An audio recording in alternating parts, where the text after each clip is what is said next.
হয়তোবা সামনে ভালো দিন আসছে। কিন্তু এটা সেটা করে অনেক হাসছিল। তো আর সেজন্য আজকে দুপুরে একটা হরর মুভি ফেলে দিতে হবে। এই অবস্থা। আসসালামু আলাইকুম, সবাই কেমন আছেন? আশা করছি আল্লাহর রহমতে সবাই সুস্থ আছেন, ভালো আছেন। আলহামদুলিল্লাহ আমরাও ভালো আছি। আরও একটি নতুন ভিডিও দেখার জন্য আপনাদের সবাইকে আমন্ত্রণ জানাচ্ছি। আশা করছি আমার আজকের ভিডিওটিও আপনাদের খুব ভালো লাগবে। তো সুন্দর রকমারি রঙিন রঙিন ফুলে ভরা চারদিক দেখে অনেক সুন্দর লাগছিল। আর বলেন তো গোলাপ দেখতে কার না ভালো লাগে, তাও যদি এমন টকটকে লাল আর একদম মেরুন কালারের গোলাপ দেখা যায় তাহলে তার কোনো কথাই নেই। লাল গোলাপের মধ্যে আমার মনে হয় সবচেয়ে এটা সুন্দর কালার, আমার সুন্দর লাগে আর কি। আর ধপধপে সাদা গোলাপটা দেখতেও কিন্তু অনেক ভালো লাগে। তো আমি দেখছিলাম ঘুরে ফিরে চারিদিকে, আর এটা শেড এই ফুলটা সবসময়ই ভালো লাগে। আর সাদা কার না সুন্দর লাগে, যে কোনো ফুল কিন্তু সাদার মধ্যে অদ্ভুত একটা সুন্দর লাগে দেখে, যেন কেমন সবুজ পাতার ফাঁকে সাদা ফুল দেখে মনটা ভালো হয়ে যায়। এখানে আরও অনেক কালারের ফুল ছিল। আসলে ভিডিওতে সব ফুল তোলা হয়নি, এত ফুল ছিল। আর ফুল দেখলে সবারই মন ভালো হয়ে যায়। তবে হ্যাঁ, আমার মনের ভেতর যুদ্ধ চলছিল। তারপরেও ভাবলাম ফুল তো ফুলই, একটু ভিডিও করে নিই, দেখতে অনেক সুন্দর লাগছিল। তো ফুলগুলো দেখছিলাম, ওইদিকে সত্যি বলতে কি মনে মনে দোয়া পড়ছিলাম। কেন জানি একটা অস্থিরতা কাজ করছিল। আসলে মাদের মন কেন জানি এমনই হয়।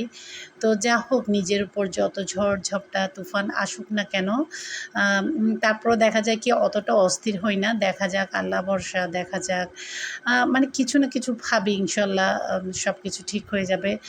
নিজেকে নিজে সান্ত্বনা দিই, আবার নিজে নিজে সুস্থ হয়ে উঠি। দ্বিগুণ শক্তি, মনের শক্তি নিয়ে আমাকে বাঁচতে হবে, সামনে এগোতে হবে, আমার সন্তানদের জন্য হলেও বাঁচতে হবে। তো এমনই, কিন্তু কোনো না কোনো কারণে এতটুকু যদি একটুও চোট বাচ্চাদের উপর আসে বা টেনশনের কিছু হয় বা যে কোনো কিছু বাচ্চাদের উপর কিছু একটা আসলে, সেটা কিন্তু ভেতর থেকেই মাদেরকে একেবারে শেষ করে দেয়, চূর্ণ বিচূর্ণ করে দেয়।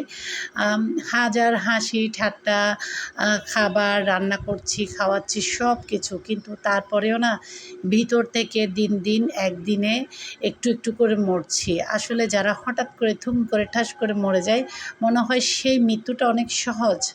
আর দিনে দিনে ভেতর থেকে, মনের ভেতর থেকে তিলে তিলে মরে বেঁচে থাকা, এর চাইতে কঠিন, এর চাইতে পরীক্ষার, এর চাইতে নিষ্ঠুর আর কিছু নেই, কিছুই নেই। বিশেষ করে একটা মার জন্য এর চাইতে কঠিন আর কিছুই নেই।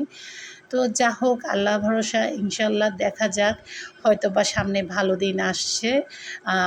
আল্লাহ তাআলা তার প্রিয় বান্দাদের মনে হয় পরীক্ষাটা একটু বেশিই নেয়। তো যা হোক, আমি সব কিছু আল্লাহর হাতে ছেড়ে দিয়েছি। বাঁচতে হবে, সব সুখ দুঃখ সব কিছুকে মোকাবেলা করে বাঁচতে হবে, এটাই হচ্ছে মূল কথা। তো আমি যে ভিডিওটা এতক্ষণ দেখিয়েছি, ফুলের বাগান বা এটা সেটা সব কিছু ছিল চট্টগ্রাম মেডিকেলের পাশে যে ল্যাবটা ছিল পরমাণু, সেই ল্যাবের সামনের দিকের অংশ, আমরা সেই ল্যাবে গিয়েছিলাম। তো ভাবলাম সুন্দর সিনটা ভিডিও করা হয়েছে, কেননা আপনাদের সাথে শেয়ার করা যায়। আপনাদের দোয়ায় কিন্তু বেঁচে আছে, আল্লাহ তাআলার অশেষ মেহেরবানি, রহমত, আর আপনাদের সবার দোয়ায়, বড় ছোট সবার দোয়ায় বেঁচে আছি। আলহামদুলিল্লাহ, যতটুকুতে আছি ভালো আছি।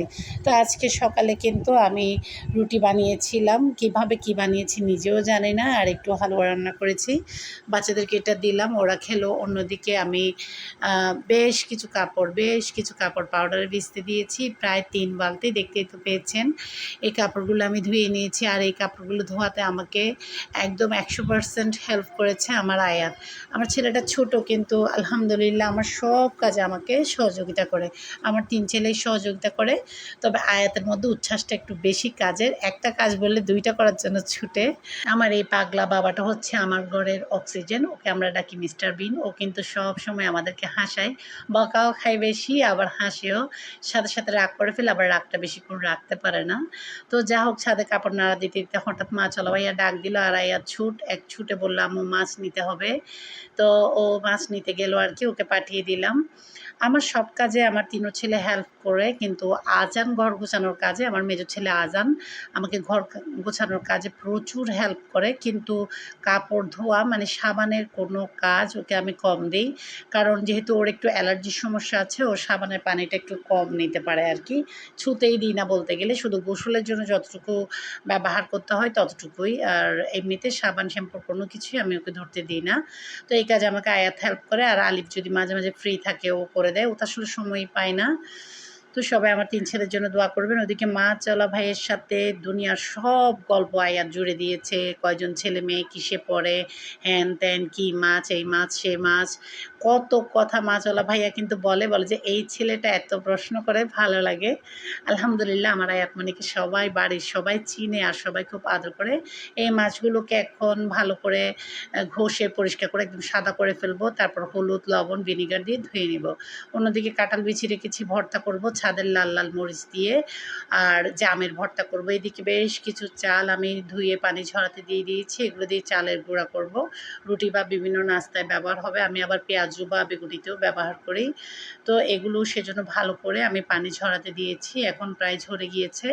এখন একটা বড় কাঁথা বিছিয়ে সেটাতে ফ্যানের নিচে চালগুলোকে ছড়িয়ে রাখবো, শুকিয়ে গেলে তারপর ব্লেন্ড করব। এদিকে চিকেন ফ্রাই ম্যারিনেট করা ফ্রিজে ছিল, সেগুলো বের করে ভাজা করে নিচ্ছি।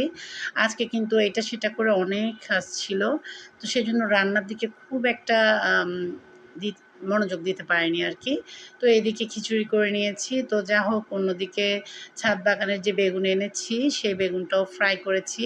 এটা একটু ম্যারিনেট করে রেখে দিই। প্রথমে লবণ পানিতে একটু ভিজতে দিয়ে রেখেছিলাম, এতে করে বেগুনের গায়ে লবণটা ঢুকে যায় আর পানিতেও বেগুনের কষটা চলে যায়। অন্যদিকে আলু ভাজা করেছি, বেগুন ভাজা করেছি। আজান যেহেতু অ্যালার্জির জন্য বেগুন খাবে না, আমরা ৩ জনই তো বেগুন খাই। আজানের জন্য আবার আলু ভাজা করেছি।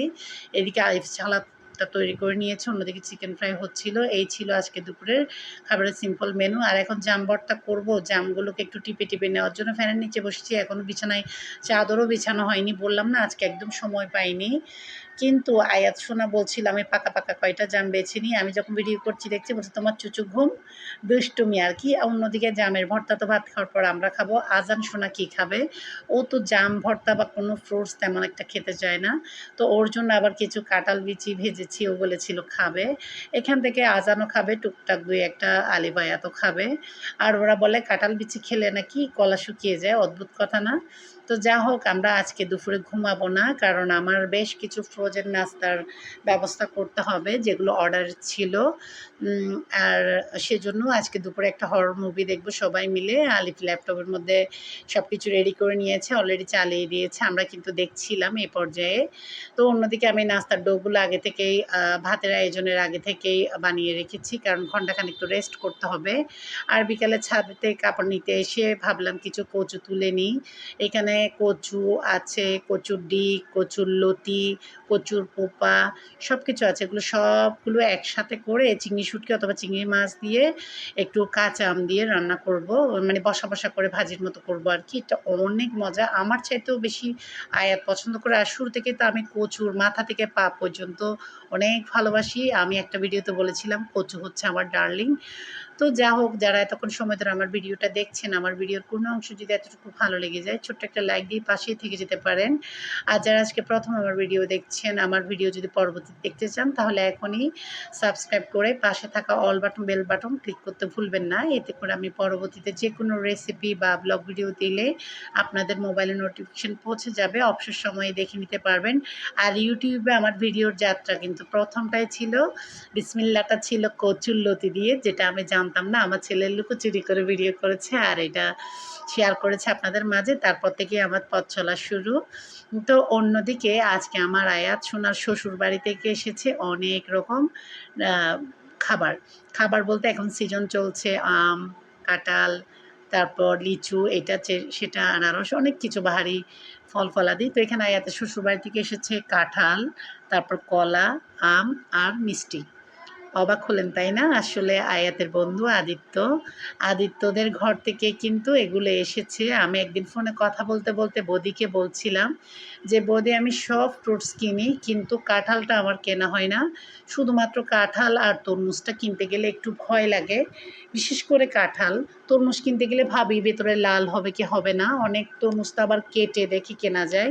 কিন্তু কাঁঠালটা তো কেটে দেখে কেনা যায় না। আর কাঁঠালটা যদি একটু খচখচ না করে, মিষ্টি একটু শক্ত, শক্ত ভাবটা না থাকে মানে লেটের-পেটের হয় তাহলে কিন্তু কাঁঠাল আমার ঘরে একদমই চলবে না। শুধু বিচিটা নিয়ে পুরো কাঁঠালটাই ফেলে দিতে হবে।